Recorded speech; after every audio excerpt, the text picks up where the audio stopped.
Students, welcome to ছাত্র মিত্র mathematics. আজকে আমরা ক্লাস 9 কোর্সে দেখি 19 এর 11 5 দাগের অঙ্কটা করব। এখানে বলছে P Q R S সামান্তরিকের P 1,2 Q 4,6 আর 5,7 এবং এস এক্স, ওয়াই শীর্ষবিন্দু হলে এক্স ওয়াই এর মান বার করতে হবে। তো যেহেতু এটা সামান্তরিক, তাহলে পি আর কর্ণের মধ্যবিন্দু আর কিউ এস কর্ণের মধ্যবিন্দু একই হবে। তাহলে পি আর এর মধ্যবিন্দু,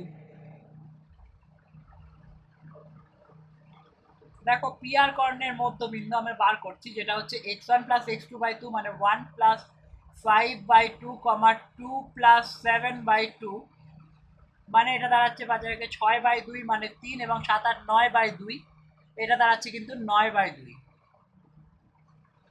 এবং এখানে যেটা রয়েছে যে কিউএস কর্ণের মধ্যবিন্দু,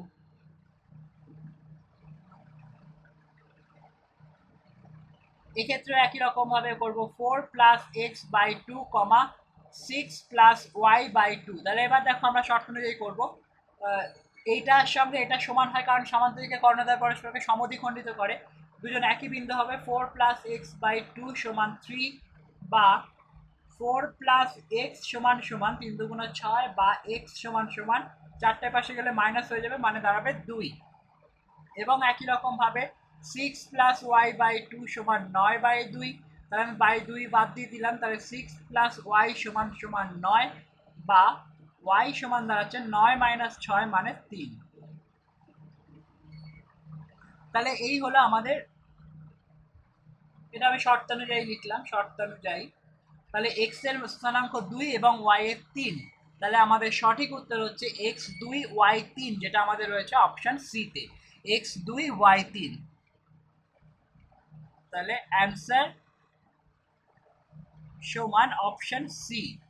তাহলে কি করলাম আমরা, পি আর কর্ণের মধ্যবিন্দু কিউএস কর্ণের মধ্যবিন্দু বার করলাম এবং দুজনকে ভুজ ভুজ সমান করলাম এবং কোটি কোটি সমান করলাম, কারণ যেহেতু এরা মধ্যবিন্দুগুলো একই বিন্দু হবে, কারণ সামান্তরিকের কর্ণদ্বয় পরস্পরকে সমদ্বিখণ্ডিত করে। তো দেখা যাচ্ছে এক্স সমান 2 এবং ওয়াই সমান 3। তো এটাই হচ্ছে আমাদের উত্তর। তো স্টুডেন্টস, অঙ্কটা বুঝতে তোমাদের অসুবিধা হলে ভিডিওটা আবার দেখো, অথবা ছাত্রমিত্র অ্যাপ ডাউনলোড করো, যেখানে তোমার বইয়ের সব অঙ্কের সুন্দর সমাধান রয়েছে।